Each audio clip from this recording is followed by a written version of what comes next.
دیکھیں آپشن ظاہر ہے امیر صاحب جو بات کر رہے ہیں نا، یہ جو الف لیلوی داستانیں جو سن کے 2.5 سال میں تو پاکستان کے عوام تھک چکے ہیں نا.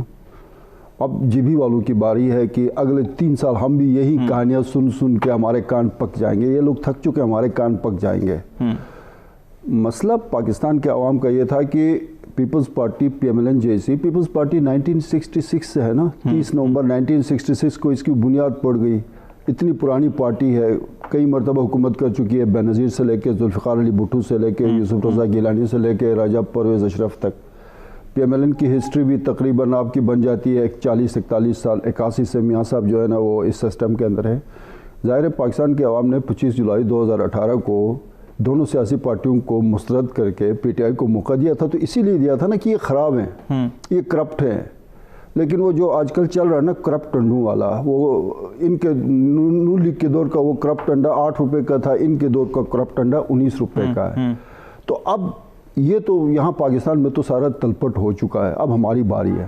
میں آپ کو کچھ چیزیں بتاتا ہوں. جی یہ ماشاءاللہ PTI کے نا بڑی زبردست وہاں پہ مثالیں سیٹ کی ہیں. اچھا یہ ان کی وہ الیکشن کو لیڈ کر رہے تھے گنڈاپور صاحب. گنڈاپور صاحب نے جن لوگوں کو ٹکٹ نہیں دیے، بیسیکلی PTI کے ٹکٹ ہولڈرز جو جیتے نا وہاں پہ وہ 8 ہیں، باقی وہ ملغوبہ ہے. اس کو لایا اس کو لایا، ملا کے کہا یہ بھی ہمارے تھے.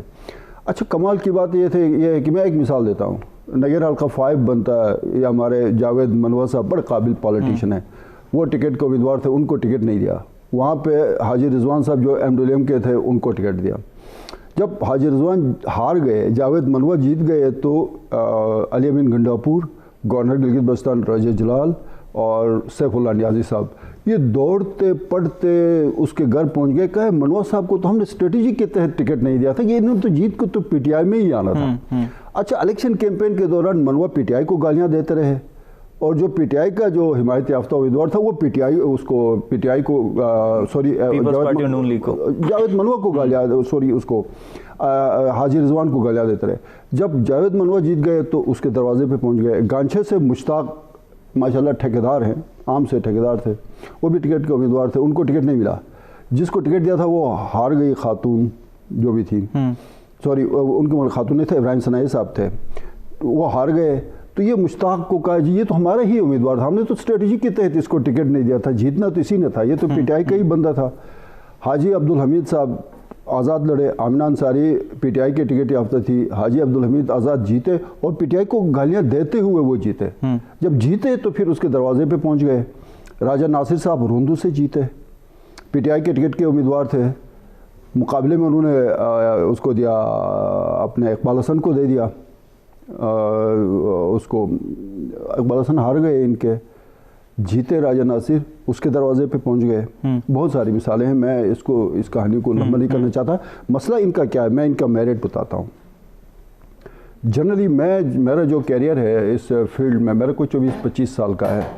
میں تقریباً یہ 5 الیکشن میں نے کور کیا GB کا، اور GB میں ماشاءاللہ جو بھی حکومت بنی اس نے اپنے 5 سال پورے کیے ہیں. یہ واحد پارٹی ہے سر، ٹکٹ دیا ہار گئے تو باقی پارٹیاں کرتی اس سے پوچھتے تھے کینڈیڈیٹ سے، جناب آپ کو ہم نے پارٹی کا ٹکٹ دیا تھا، آپ کیوں ہارے، وجوہات کیا ہیں. اچھا ان کا کمال یہ ہے کہ جس کو ٹکٹ دے کے جو ہارے تھے اس کو لا کے کسی کو معین خصوصی بنا دیا. اس کو تو لتر پڑھنے چاہیے تھے، اس کی کوئی تفتیش ہونی چاہیے تھی. ان کی کیبنٹ میں کوئی خاتون منسٹر نہیں ہے. ان کی کیبنٹ کے اندر سر معذرت کے ساتھ میں کہتا ہوں، جس بندے کو واٹر اینڈ پاور کا منسٹر بنایا وہ خود ٹھیکے کرتا رہا واٹر اینڈ پاور منسٹری میں. وہ ٹھیکیدار تھا، اس کو آج منسٹر. آپ دودھ کی رکھوالی پہ کس کو بٹھا رہے ہیں؟ اسی سے ان کا میرٹ، ان کا سسٹم، ان کی ڈسپلن، ان کا نظم و نسق اور ان کے آگے گورننس ہمیں نظر آ رہی ہے. میں ریسنٹ ایک اور مثال دیتا ہوں. پورے GB کے اندر ظاہر نئی حکومت آتی ہے، شفلنگ ہوتی ہے بیوروکریسی میں، سیکٹریز کے تبادلے ہو گئے. اور جب تبادلوں کا نوٹیفیکیشن میرے پاس آئے تو میں نے اسی وقت کہا تھا کہ اس میں سے یہ جو سیکٹریز ہیں نا ان کا ریورس ہوگا.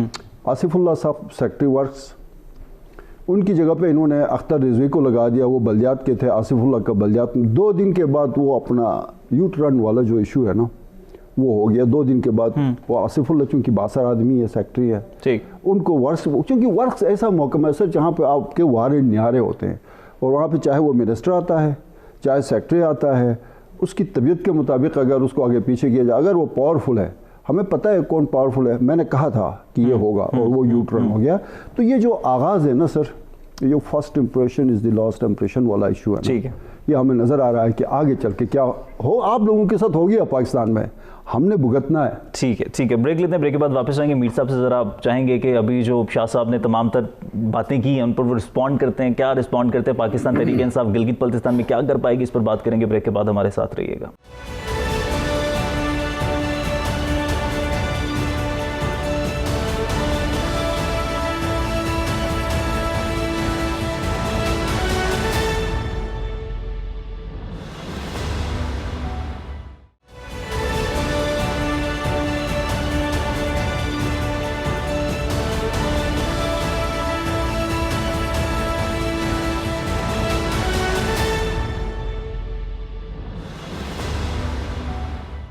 جی ویلکم بیک. بریک کے بعد واپس آنے کا شکریہ. امان شاہ صاحب ہمارے ساتھ موجود ہیں، راجہ میر نواز صاحب ہمارے ساتھ موجود ہیں. میر صاحب بریک سے پہلے شاہ صاحب بات کر رہے تھے، آپ رسپونڈ کریں گے؟ تم واقعی سچویشن ایسی رہی ہے یا یہ سیاست کا حصہ ہے یہ سب کچھ؟ نہیں، شاہ صاحب ایک غیر جانبدار آدمی ہے اور وہاں گلگت بلتستان کی پالیٹکس میں اس کی گہری نظر ہے. انتہائی احترام کے رشتے کے ساتھ صرف شاہ صاحب کو میں یہ عرض کرنا چاہتا ہوں، حالیہ جو الیکشنز ہوئے ہیں، جس طرح شاہ صاحب نے نام گنوائے، یہ جو آزاد امیدوار ہمارے پارٹی کینڈیڈیٹس کے خلاف یا کچھ ہمارے کولیشن گورنمنٹ ہے MWM، ان کے خلاف جیت کے پارٹی کو جوائن کیا.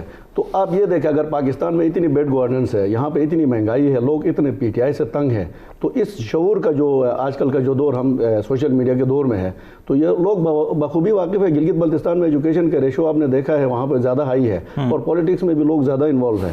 اگر پاکستان میں اتنی بیڈ گورننس ہے تو وہاں پہ جو مقابلہ ہمارا ہوا ہے PTI کا اس دفعہ، تو PTI کے ساتھ ہوا. PTI کا نون لیگ یا پیپلز پارٹی سے نہیں ہوا ہے.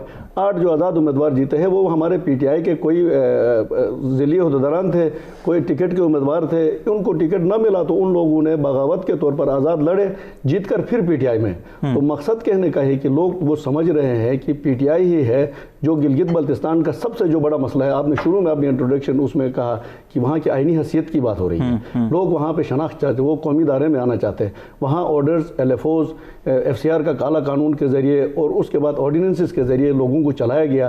تو لوگ اب اس آرڈیننس کے ذریعے تنگ ہے، کیونکہ یہاں پہ ایوان بالا ہو، ایوان زیری ہو، مالیاتی ادارے ہو، پاکستان میں ان کی نمائندگی ہو، نیشنل اسمبلی سینیٹ میں وہ نہیں ہے. تو سب سے بڑا جو نعرہ اس دفعہ پاکستان تحریک انصاف نے عبوری آئینی صوبے کا یہاں پہ دیا ہے، اگر ہم اس میں کامیاب ہوتے ہیں، گلگت بلتستان کی نمائندگی کو انشور کرتے ہیں پاکستان کی سینٹ میں، اس میں عبوری آئینی صوبے کو ہم انشور کرتے ہیں، تو اس آئینی صوبے کے پیچھے ہمارے ڈیولپمنٹ کے پروجیکٹس سے، ہمارے معیاری تعلیمی اداروں کے پروجیکٹ سے، ہمارے نیشنل اسمبلی اور سینٹ میں ہماری نمائندگی ہے. تو یہ سب جو ہے نا امپاور کرے گا گلگت بلتستان کے لوگ. آج اگر محرومیوں کا شکار ہے تو اس کی وجہ یہ ہے کہ یونائٹڈ نیشن کی جو ریزولوشن ہے جس کی وجہ سے تنازع کشمیر کا حصہ بنا کے گلگت بلتستان کو بنیادی جو ان کا سیلف رول کا جو ہے ان سے بھی محروم رکھا گیا، ڈیولپمنٹ سے بھی محروم رکھا گیا، لوگوں کو پسماندہ رکھا گیا. تو ہمارا مقصد ہوگا کہ اگلے 5 سال میں لوگوں کی نمائندگی کو بھی یقینی بنائیں اور ان کو جو ہے نا آئینی جو ان کا حق ہے وہ بھی دے کر ان کی نمائندگی کو بھی یقینی بنائیں گے. تو انشاءاللہ آنے والے وقتوں میں ایمان شاہ صاحب کے ساتھ اللہ نے زندگی جو پھر بیٹھیں گے اور انشاءاللہ اپنی کارکردگی کو بھی گنوائیں گے اور گلگت بلتستان کی ترقی کو بھی یقینی بنائیں گے. ٹھیک ہے شاہ صاحب، آپ مختلف ادوار دیکھ چکے ہیں، آپ نے تمام تر انتخابات بھی دیکھے ہیں، پیپلز پارٹی کا دور بھی دیکھا، نون لیگ کا دور بھی دیکھا، PTI کا دور آ کے PTI ایسا کیا کرے گی یا PTI کے پاس کیا آپشنز ہیں کہ نون لیگ آئینی حیثیت نہیں دلوا سکی، PTI دلوا دے گی؟ دیکھیں آئینی حیثیت کے جو ایشو ہے نا، میں نے اس میں بڑا اسٹڈی کیا ہوا ہے. جی بی کی پاپولیشن 14,93,000 ہے ٹوٹل جو پاپولیشن آفیشلی یہی ہے اور یہی کم و بیش یہی ہوگا ان آفیشلی بھی. میں نے جو سروے کیا عام لوگوں کے ساتھ میں بیٹھا بات کی، عام لوگوں کا مسئلہ کیا ہے. عام لوگ کہتے ہیں جی ہمیں روزگار چاہیے، ہیلتھ کی فیسلٹیز چاہیے، بہتر ایجوکیشن چاہیے، روڈ انفراسٹرکچر چاہیے، بجلی چاہیے، گیس چاہیے. میں اگر 100 بندوں میں سے اگر آپ کو یہ فگر بتا دوں تو 96% یا 96 بندے کہیں گے ہمیں ان چیزوں سے، ان کو آئینی حیثیت کا پتہ ہی نہیں ہے. اچھا پھر وہ کچھ جو لوگ ہیں، ایک طبقہ ہے وہ ہم سے پوچھتا ہے اچھا جی آئینی حیثیت کوئی اتنی بڑی بلا ہے جس سے کسی ملک کے آئین میں شامل ہونے سے کوئی الادین کا چراغ بن جاتا ہے، سارے حل ہوتے ہیں. تو پھر یہ آپ کا چترال تو KP آئین پاکستان کا حصہ ہے. آئین کے آرٹیکل 1 کے تحت چترال جو ہے نا وہ پاکستان کی ٹریٹری میں آتا ہے. ہمارے ساتھ ہی لگتا ہے کوہستان، وہ بھی تو آئین پاکستان کے جو تحت صوبہ ہے KP اس کا ایک ضلع ہے. تو وہاں پہ دودھ اور شہد کی نہریں بہ رہی ہوتی. تو اللہ کا کرم ہے کہ بغیر کسی آئینی حیثیت کے بھی اس وقت پاکستان کے کسی بھی صوبے سے آپ ایجوکیشن میں آپ اٹھا کے دیکھیں, آپ ہیلتھ کے بعض معاملات کے اوپر آپ اٹھا کے دیکھیں, ایون پولیٹیکل جو ایک شعور ہے لوگوں میں وہ آپ اٹھا کے دیکھیں, وہاں پہ ایک دوسرے کو سمجھنے کا ایک انداز آپ اٹھا کے دیکھنے, اس کو آپ کہہ سکتے ہیں شعوری ایک آپ کا وہ بات کر سکتے ہیں اس کو بھی. تو ان چیزوں کو دیکھیں تو جو آئینی پاکستان کے آئین کے اندر جو صوبے آتے ہیں, 4 صوبے آتے ہیں, پھر فیڈرل ہے آپ کا, اسلام آباد ہے, فاٹا تھا وہ اب ضم ہو گیا, تو ان سے تو بہتر ہے. لوگ کہتے ہیں کہ یہ جو آئینی صوبے اور آئین اور حقوق کی جو بات کرتے ہیں نا, یہ بھی میر نواز صاحب جیسے وہ رچ بسے ہوئے لوگ ہوتے ہیں جن کا پیٹ بھرا ہوا ہوتا ہے. یہ چاہتے ہیں کہ اس وقت صوبائی اسمبلی ہے تو اس ہم ذرا جم کر کے قومی اسمبلی میں پہنچ کے تھوڑا اور جو ہے نا جو فیسلٹیز ہیں ان کو انجوائے کریں, پھر پاکستان سطح پہ میڈیا میں آ جائیں, وہاں پہ اپنے آپ کو تھوڑا انٹروڈیوس کرائیں. تو عام آدمی کا میں تو اس چیز کو میں عینی شاہد ہوں, عام آدمی کا تو ان آئینی حقوق سے تعلق نہیں ہے.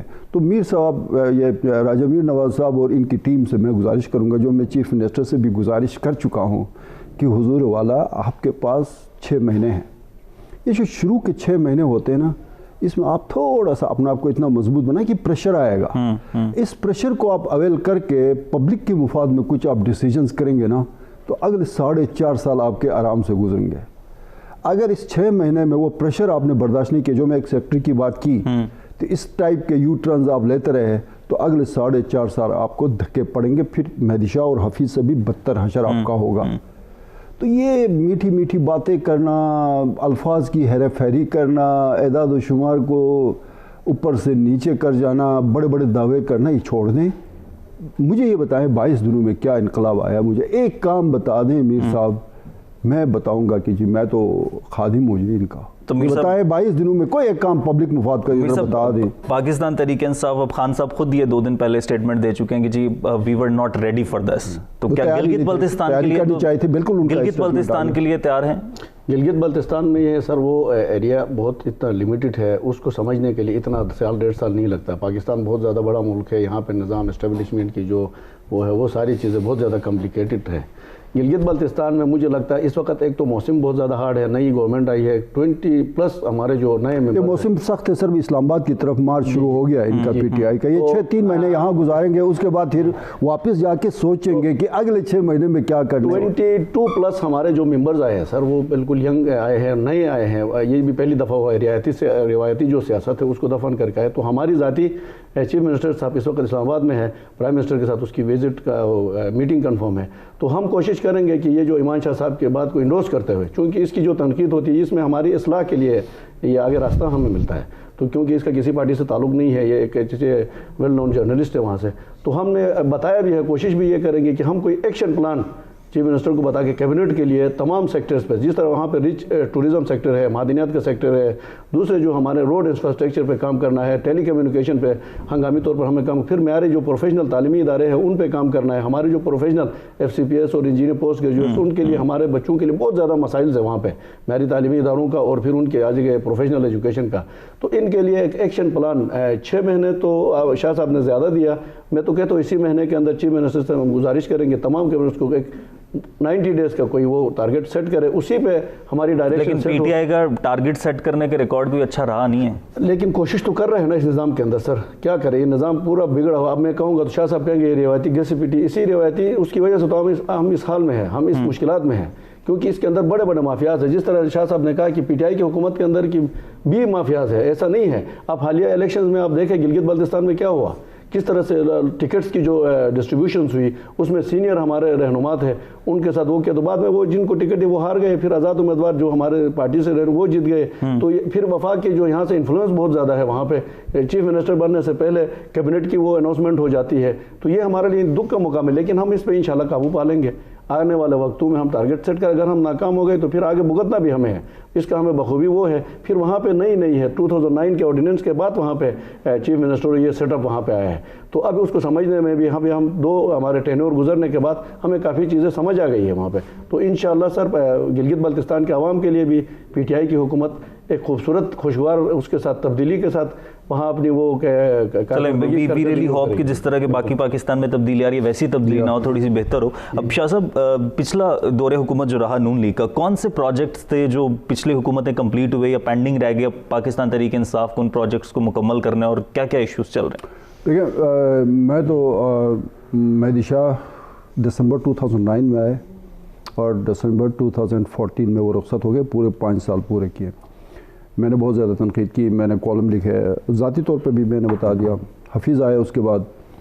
حفیظ کا یہ تھا کہ میرے کوئی اس وقت حفیظ کے ساتھ کوئی خوشگوار تعلقات نہیں ہیں، اور اس کی بہت ساری وجوہات ہیں. میرا کوئی ذاتی ان کے ساتھ مسئلہ نہیں تھا. میں بھی ان کو بھی یہی کہتا کہ جی آپ تھوڑے سا مہربانی کریں، کوئی عوامی مفاد میں فیصلے کریں، میرٹ کی بات کریں. میرٹ کیا ہوتا ہے؟ میں شاید راجہ صاحب کو نہیں پتا ہو، میں ریسنٹ کوئی اسلام آباد آنے سے 3 دن پہلے میں ایک منسٹر صاحب کے آفس میں بیٹھا ہوا تھا، تو وہاں پہ کوئی اس کے خاص بندے آ گئے، چیف سپورٹر ہی کہتے ہیں ہم ان کو. انہوں نے آ کے کہا جناب یہ سروسز ڈپارٹمنٹ نے فلاں یہ اسامیاں تھی، ان پہ جو ہے نا ابھی ریزلٹس آنے ہیں، تو آپ مہربانی کریں ایک کال کریں سیکرٹری صاحب کو، وہ ذرا ہمارے 2-3 بندے ہیں. تو میرے سامنے منسٹر صاحب نے کال کیا سیکرٹری صاحب کو اور بتا دیا کہ جی یہ بندے ہمارے ہیں، ان کو آپ نے ایڈجسٹ کرنا ہے، اور مجھے بھرپور یقین ہے کہ وہ ایڈجسٹ ہو چکے ہوں گے. یہ میرٹ ہے. اینی حفیظ کو بھی ہم یہی کہتے ہیں تھوڑا اوپن رکھیں، کچھ رحم بھی کریں. لوگ بہت غریب لوگ ہوتے ہیں، اپنے بچوں کو پڑھاتے ہیں، وہاں پہ ایجوکیشن پہ ساری جو ہے نا آپ کی انویسٹمنٹ ہو جاتی ہے. لوگ اچھا شاہ صاحب سوری ٹو انٹرپٹ کی، مجھے بریک لینی ہے، بریک کے بعد واپس آتے ہیں، گفتگو کا سلسلہ یہیں سے آگے بڑھاتے ہیں، ہمارے ساتھ رہیے گا.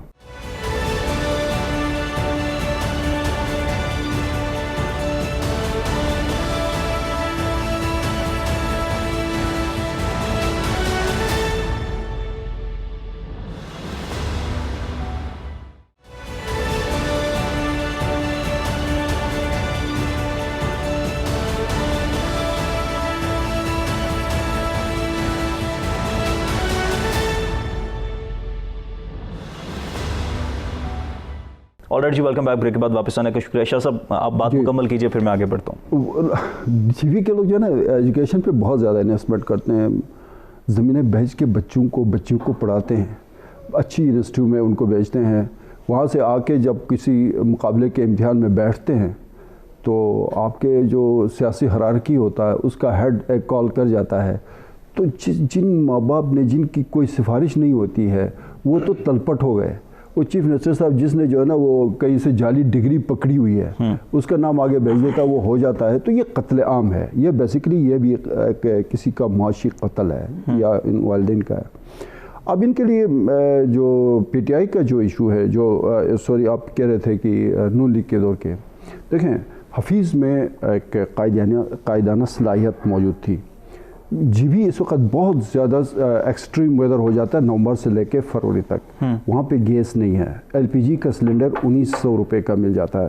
وہ میکسیمم آپ کا 4 یا 5 دن چل جاتا ہے. یہاں پہ میں ابھی پنڈی میں بیٹھا ہوں تو مہینے میں 900 کا بل آتا ہے، 24 گھنٹے آپ گیس چلاتے ہیں. وہاں پہ 1900 کا سلنڈر آپ کے 4 دن میں ختم ہو جاتا ہے. پھر بھی آپ کی ہیٹنگ کے معاملات ٹھیک نہیں ہوتے ہیں. اس نے کیا کیا، ایل پی جی ایئر مکس پلانٹ لگوایا جس کا کام ابھی جاری ہے. 1 سال کے بعد گلگت شہر کے اندر فلیٹ ریٹ پہ 2000 روپے دیں گے، 24 گھنٹے ہیٹنگ کولنگ کے لیے گیس آپ کو اویلیبل ہوگی. ہینزل پاور پروجیکٹ پہ ابھی کام شروع ہو گیا. 20 mega what run of the river ہے. یہ پہلا پروجیکٹ ہے جو ندی نالوں کی بجائے رن آف دی ریور بنایا، جس میں سردیوں اور گرمیوں میں یکساں بجلی کی پروڈکشن ہوگی. اب نالے میں آپ پروجیکٹ لگاتے ہیں، گرمیوں میں پانی آتا ہے تو وہاں سے 8 میگا واٹ بجلی ہے. سردیوں میں پانی کم ہو جاتا ہے، 8 میگا واٹ ختم ہو کے 2 میگا واٹ پا جائے. اس وقت سردیوں میں سب سے زیادہ لوڈ شیڈنگ پاکستان میں گلگت بلتستان کے اندر ہو رہی ہے. بجلی کے پروجیکٹس اس نے شروع کروائے. ایل پی جی ایئر مکس پلانٹ کروایا. گلگت، سکردو، چلاس، ہنزا، نگر تمام اضلاع میں یہ جو صفائی کے حوالے سے اس نے جس طرح کا ایک میکینزم ڈیولپ کیا ہے وہ پاکستان کے بڑے ڈیولپ سٹیز میں نہیں ہے. ٹھیک ہے، کچھ اس کی غلطیاں تھیں. میرٹ کا اس کو اس نے فالو نہیں کیا. پی ٹی آئی کو چاہے کہ ابھی جو 2-3 مہینے ہیں نا، چونکہ جی بی میں ابھی الیکشن ہوئے ہیں، پورے میڈیا نے جی بی کے الیکشن کو 21 اکتوبر بلاول وہاں پہ اس نے شروع کیا تھا، جا کے 16 نومبر تک صرف ہیڈ لائنز میں جی بی رہا. عمران خان کے ذہن پہ بھی اس وقت جی بی سوار ہے. مارچ کے بعد آپ کی ساری اٹینشن ڈائیورٹ ہوگی. آزاد کشمیر میں الیکشن ہونے جا رہے ہیں جون میں. ان 2-3 مہینوں میں آپ پرائم منسٹر کے ساتھ بیٹھ کے زبردست ہوم ورک کے ساتھ، ابھی چیف منسٹر صاحب جو آئے ہیں ملاقات کے لیے، اگر اس کی ہوم ورک اچھی ہے، پریزنٹیشن اپنی سمارٹ رکھیں، وہ 10 منٹ کہانیاں سننے کی بجائے شارٹ کٹ میں اس کو بہترین طریقے سے کنونس کریں، 20-25 ارب روپے لے لیں، اس کے بعد وہاں کی جو پرائرٹی وائز 1 2 3 جس طرح میں نے بتا دیا ایشوز وہاں پہ بجلی کی لوڈ شیڈنگ ہے، پانی ہے، ہیلتھ ایجوکیشن ہے، اگر یہ کامیاب ہو جاتے ہیں اس وزٹ میں، اس ملاقات میں جو پرائم منسٹر سے اس ویک میں ہونے جا رہی ہے، اینڈ آف دی ویک، کل شاید متوقع ہے، مجھے ایگزیکٹ نہیں پتہ ہے، اس میں کوئی 25-30 ارب کا پیکیج یہ اناؤنس کرواتے ہیں تو پھر ان کی حکومت آگے بڑے زبردست طریقے سے پرفارم کرے گی، اس میں بھی ٹیم اچھی رکھ کے۔ اگر اس میں ویسے ہی جا کے وہ مطلب القابات سے عمران خان کا پرائم منسٹر کو نواز کے واپس چلے جاتے ہیں تو چیف منسٹر کے اس کے اپنے مراد تو چلیں گے، جی بی کے لوگ پھر 5 سال بعد ان کو اسی حشر سے ان سے بھی بدتر حشر ہوگا جو مہدی شاہ کا ہوا پیپلز پارٹی کا، جو 15 سے 20 تک حفیظ اور اس الیکشن میں حفیظ کا ہوا، اس سے بدتر حشر پی ٹی آئی کا ہوگا۔ ٹھیک ہے میر صاحب، گلگت بلتستان میں کون سے ریسورسز ہیں جن کو بروئے کار لاتے ہوئے پورے پاکستان کی ترقی ممکن ہے؟ سب سے پہلے تو ہائیڈرو پاورز میں پاور کا وہاں پہ بھی کرائسس ہے، پاکستان میں بھی ہے۔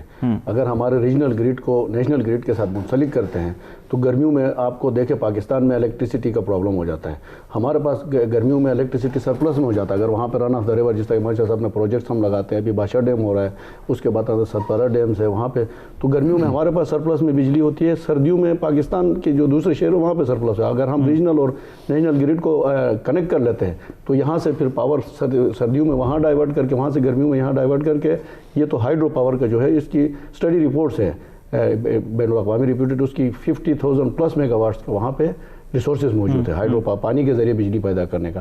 اس کے علاوہ آپ نے سیاحت کا دیکھا ہے، سیاحت کے وہاں پہ ہے، پھر وہاں پہ سپورٹس میں آپ ونٹر اس میں ایڈونچر سپورٹس ہے، ٹورزم سپورٹس ہے، وہاں پہ بہت سارے مواقع سپورٹس کے اندر ہے۔ پھر آپ کو پرائم منسٹر سکینگ کی بات کر رہے تھے، یہ سارے جو نا ریسورسز وہاں پہ صرف ان کے لیے انفراسٹرکچر کی ضرورت ہے۔ جیسے آپ اگر کے پی کے سے چترال شندور فیسٹیول کا آپ نام سنا ہوگا، گلگت سے بدقسمتی سے ہمارا غزر ایکسپریس وے تھا، یہ سی پیک میں ایکسپریس وے کے نام سے پچھلے 5 سال سے ہمارے اس فنڈز کو بھی ڈائیورٹ کیا گیا، اس روڈ کو نہیں بنانے کی وجہ سے وہاں 3 لاکھ سے زیادہ آبادی غزر ایک ڈسٹرکٹ ہے وہاں رہتی ہے، وہ بھی اس روڈ سے محروم رہے، مشکلات میں رہے سردیوں میں گرمیوں میں۔ پھر وہاں سے جو کے پی کے کنیکٹ ہوتا ہے شندور کے ذریعے، جس سے ہماری سیاحت کو ترقی مل سکتی ہے، مدرف میں آسانی ہو سکتی ہے، ہمیں الٹرنیٹ روٹ، کیونکہ کوہستان کا آپ نے روڈ دیکھا زیادہ تر بلاک رہتا ہے، کچھ تو وہاں پہ ایجیٹیشنز ہو جاتی ہے، کچھ روڈ ویدر کی وجہ سے بلاک ہوتا ہے، تو ہمیں الٹرنیٹ روٹ بھی مل جاتا ہے۔ تو اس پہ بھی اگر کام کیا جائے تو گلگت بلتستان کی جو ریسورسز ہے، معدنیات کا ریسورسز ہے وہاں پہ، سیاحت کا ہے، جیسے میں نے آپ کو بتایا، تو اس سے ہائیڈرو پاور کا نہ صرف گلگت بلتستان خوشحال ہوگا بلکہ پاکستان بھی خوشحال ہوگا، بلکہ بجلی ایکسپورٹ کرنے کے لیول تک وہاں پہ ریسورسز ہائیڈرو پاور کے ذریعے موجود ہے، پھر سیاحت کا بھی ہے۔ ٹھیک ہے شاہ صاحب، ٹورزم ایک اونلی فیکٹر ہے جس کے حوالے سے کہا جاتا ہے گلگت بلتستان جو ہے بہت لینڈسکیپس کے حوالے سے بہت مالا مال ہے، بڑا خوبصورت علاقہ ہے پاکستان کا۔ خان صاحب ہمیشہ ٹورزم کی پالیسی کے حوالے سے بات کرتے ہیں، اقتدار میں آنے سے پہلے بھی انہوں نے کہا کہ ٹورزم کو اسٹرانگ کریں گے۔ گلگت بلتستان میں ٹورزم کو کن مسائل کا سامنے کس طرح سے اسٹرانگ کیا جا سکتا، کیا پالیسیز ہونی چاہیے؟ کاشف بھائی، مجھے وہی پھر حیرت ہوتی ہے نا کہ اگر ٹورزم کو عمران خان صاحب جتنا جی بی کو سمجھتے ہیں، شاید عمران خان میں 16-17 سال کے ایج میں جب یہ قراقرم ہائی وے بھی ابھی تک وہ کنسٹرکشن اس کی ابھی سٹارٹ تھی، اس وقت اس نے پورے جی بی وزٹ کیا ہے اسٹوڈنٹ لائف میں، اس کے بعد تواتر کے ساتھ جاتے رہے۔ میرے خود ان سے پہلی ملاقات 1992 میں ہوئی تھی، جب یہ شوکت خانم ہاسپٹل کی فنڈ ریزنگ کے حوالے سے گلگت آئے تھے، تو ہم نے کسی ادارے کی طرف سے ان کو چیک پیش کیا تھا، غالباً 1992 میں ملاقات ہوئی تھی، آج سے 28 سال پہلے، ٹھیک ہے۔ اب پرابلم یہ کہ 2.5 سال میں ٹورزم پہ پھر عمران خان صاحب نے توجہ کیوں نہیں دی؟ اگر وہ سمجھتے ہیں جی وہ مثالیں تو بڑی دیتے ہیں، دنیا کی اکانومیز کو ٹچ کرتے ہیں کہ جی فلاں ملک کی اکانومی، تو پھر جی بی کو بوسٹ کرتے ہیں نا 2.5 سال میں، تو کیا ویٹ کرتے رہے کہ جی بی میں صوبائی حکومت آ جائے گی پی ٹی آئی کی تو اس کے بعد ہم کوئی سوچیں گے وہاں ٹورزم کو؟ ٹورزم اب بھی وہی ہے جو حفیظ کے دور میں تھا، ٹورزم اب بھی وہی ہے جو اس کے اپنا مہدی شاہ کے دور میں تھا، تو ابھی 2.5 سال میں تو کوئی تبدیلی نہیں آئی۔ معدنیات کی بات کریں، میں تو کبھی کبھار سوچتا ہوں کہ ہم کتنے بدقسمت لوگ ہیں کہ ہم خزانے کے اوپر بیٹھ کے نا بھیک مانگ رہے ہوتے ہیں۔ جی بی کے پہاڑوں کے اندر اتنی منرلز ہیں، آپ کو حیرانگی ہوگی، اس پہ تو آپ کوئی الگ سے پروگرام کریں، میں پوری اسٹڈی کے ساتھ میں آؤں گا۔ اس کے بعد بلوچستان اور جی بی کو صرف منرلز کا 10% اگر پاکستان اس کو تھوڑی سی اس پہ محنت کرے تو میرے خیال میں پاکستان کے تمام قرضے 2 سال میں اتر سکتے ہیں۔ تو توجہ کوئی نہیں. ہاں منرلز میں کوئی آتا ہے تو وہاں کوئی لیز بیچ کے کوئی 10 پیسے جیب میں کس طرح ڈالنے یہ تو سوچتا ہے, لیکن اس سے جو ہے نا پاکستان کی معیشت کو کس طرح بہتر بنایا جائے, جی بی کی معاشی حالت بہتر بنائی جائے, اس پہ کسی نے توجہ نہیں دی. ٹورزم ہے, منرلز ہے, جس طرح راجہ صاحب نے بتایا کہ تقریباً 40,000 میگا واٹ بجلی پیدا کرنے کی جی بی میں صلاحیت ہے, تو وہ تبھی نہیں کر رہے ہیں. میں تو دعا کرتا ہوں واقعی جو باتیں کرتے ہیں نا پی ٹی آئی والے, پچھلے ان کو تو ہم نے مسترد کر دیا نا, بخش دو بس ان کو. اچھا, ٹورزم کے حوالے سے ابھی کوئی پالیسی بہتر طریقے سے ہے نہیں ٹورزم کے فروغ کے لیے؟ پالیسی دیکھیں, ایشو پالیسی کا بھی نہیں ہے, چھوڑ دیں. آپ روڈ انفراسٹرکچر ٹھیک کر, آپ مثلا آپ نے اگر جی بی کا وزٹ کرنا ہے, کراکڑم ہائی وے کا سفر 18 گھنٹے کی بجائے 6 گھنٹے ہوگا, تو آپ جب دل چاہے آپ اٹھ کے گلگت چلے جائیں گے. پھر گلگت سے آگے استور اگر آپ نے جانا ہے, وہاں کی سڑک اچھی ہے, وہاں ہوٹلز اچھے ہیں, وہاں بجلی ہے, گیس ہے, پانی ہے, سیکیورٹی ہے, تو آپ تو بالکل اڑ کے وہاں پہ جائیں گے نا. اب آپ گلگت سے استور ٹوٹل کوئی 60 کلومیٹر کا وہ ٹوٹل فاصلہ ہے, اور آپ 4 گھنٹے لگاتے ہیں. اگر روڈ وہاں ٹھیک کر دیں تو وہ تقریباً 1 گھنٹے کا بن جاتا ہے. تو اگر یہ چیزیں ٹھیک کر دیں, کوئی فیسلٹیز دے دیں, سیکیورٹی کے نظام کو بہتر بنائیں, گیس دے دیں, بجلی دے دیں. ظاہر ہے گیس جب ونٹر ٹورزم کی بات کرتے ہیں, ہنزا میں کوئی بندہ جاتا ہے یا غزر جاتا ہے یا استور جاتا ہے, وہاں پہ تو ہوٹلز میں اس وقت پانی ہی نہیں ہے. وہ گرم پانی تو چھوڑو, پانی ہی نہیں ہے سرے سے, بجلی نہیں ہے. تو وہاں جا کے انسان خوار ہو جائے, پیسے خرچ کے خوار ہونے کے لیے کوئی نہیں جائے گا. تو ان فیسلٹیز کو تو بہتر بنائے, اور پھر وہ ٹورزم پالیسی اور یہ چیزیں ساتھ چلتی رہیں گی. تو ان 2.5 سالوں میں تو کہیں ان چیزوں پہ توجہ نہیں دی گئی. تو اس لیے ہم کوئی زیادہ توقع نہیں رہے, باتیں تو ہم کر رہے ہیں, لیکن زیادہ توقع نہیں ہے کہ آگے کوئی ٹورزم, منرلز, ہائیڈرو, ان چیزوں پہ توجہ دے کے پاکستان کو اور جی بی کو, اس کی معیشت کو مستحکم بنائے. مجھے تو میں کوئی اتنا زیادہ پر امید نہیں ہوں. جی میر صاحب. سر, وہ ٹورزم کے حوالے سے میں 2 باتیں عرض کرنا چاہتا ہوں. بالکل ایمان شاہ صاحب نے صحیح کہا. ٹورزم پہ آپ نے جس طرح, ایک تو پالیسی نہیں ہے, دوسرے جتنے بھی ہوٹلز ہیں ان کے لیے کوئی ریگولیٹری اتھارٹی نہیں ہے, روڈ انفراسٹرکچر, کمیونیکیشن نہیں ہے جس میں سیف ٹریول کا جو نظام ہے. جس طرح یہاں پہ آپ کے پاس کریم اوبر سب آ گیا, بدقسمتی سے گلگت بلتستان میں کوئی ٹورزم کی ایسی پالیسی یا ایسی کوئی ٹرانسپورٹ کا نظام جس کو گورنمنٹ آف پاکستان, یا آپ ٹورزم پالیسی پہ آپ کام کریں. دنیا کے بہت سارے, دبئی ہے, سنگاپور ہے, لنڈن ہے, اس کے بعد ترکی, نیپال ایون ہم سے بہت زیادہ پسماندہ ہے. وہاں پہ لوگ جو ہے نا ایک پالیسی, ایک اس کے تحت ٹورزم ڈپارٹمنٹ کو کیسے چلاتے ہیں, وہاں پہ ٹورسٹ کو کیسے فیسیلیٹیٹ کرتے ہیں, ان کی سیفٹی کو کیسے انشور کرتے ہیں, ہوٹلز کے اندر جو فیسیلیٹیز ہے, فوڈ سے لے کر سیکیورٹی سے لے کر. شاہ صاحب بڑے اچھے سے اس پر روشنی ڈال چکے ہیں, انفراسٹرکچر بہتر ہوگا. میں یہ کہہ رہا ہوں کہ اس پہ سنجیدگی سے کرنے کی ضرورت ہے. اس میں اس سے پہلے کی حکومتوں نے بھی نہیں کی, اور لوکل حکومتوں کو اس کا ادراک بھی نہیں ہے بدقسمتی سے. وہ ٹورزم کو جو اہمیت ہے, یا اس سے جو ہم ریونیو یا اس علاقے کو مضبوط بناتے, وہ صرف باتوں کی حد تک, سنی سنائی باتوں پہ اس پہ بات ضرور کرتے ہیں, لیکن سنجیدگی سے عمل نہیں کرتے. وہاں پہ ایک ٹورزم ڈپارٹمنٹ بنایا ہوا ہے. وہ اگر برلن میں فرض کرے کوئی ٹورزم وہ ہوتا ہے, کانفرنس ہوتا ہے, یا کوئی فیسٹیولز ہوتے ہیں, تو یہاں سے کس کو لے کے جاتے ہیں؟ وہ منرلز کے منسٹر کو, چیف سیکریٹری کو. اچھا, اس کے ساتھ جو ہے نا آفیشیل وزیر قانون کو پچھلی دفعہ لے کے گئے برلن ٹورزم فیسٹیول میں. کیوں؟ وہ فری کے سارے فیسلٹیز ہوتے تو وہ انجوائے کرتے. کوئی 12 کا تھا, مجھے ایگزیکٹ میں فگر بھول گیا, 12 لوگوں میں سے ایک آدمی بھی ان سے ٹورسٹ کنسرن نہیں تھا جو وہاں پہ جا کے پروموٹ کرے, وہاں سے فائدہ لے لے, وہاں جی بی کے لیے کچھ جائے. 8-10 آدمی مطلب غیر ضروری طور پر وہاں گئے گورنمنٹ اخراجات پہ. تو یہ ہماری پھر آپ کی انفارمیشن ایئرپورٹ سے لے کر میں نے جو عرض کیا, یہ تمام چیزوں وہاں لے کرتی ہے. اس پہ ہنگامی طور پر اگر کام کیا جائے تو یہ کوئی راکٹ سائنس نہیں ہے, یہ مہینوں کے اندر ہو سکتی ہے. اس کو ونٹر اور سمر میں ہماری جو وہاں پہ اٹریکشنس ہیں ان کو ہائلائٹ کے ایئرپورٹ میں کوئی انفارمیشن ایسی نہیں ہے کہ تمام جو ٹورسٹ آتے ہیں ان تک پہنچائے. پاکستان کے شہروں کے اندر ایون یہاں پہ آپ کو نہیں ملے گا گلگت کے, آپ جاتے ہیں تو پراپر انفارمیشنز کیسی ہے, وہاں پہ میپ کیسے بناتے ہیں, ٹورسٹ اٹریکشن پوائنٹس کہاں ہے, پیکس کہاں ہیں, اسکی کے لیے آپ کیسے جائیں گے, روڈ کتنا دور ہے, کیا کیا فیسلٹیز وہاں پہ ہے, ہوٹلز کی کیا کنڈیشن ہے, فوڈ کا کیا ہے.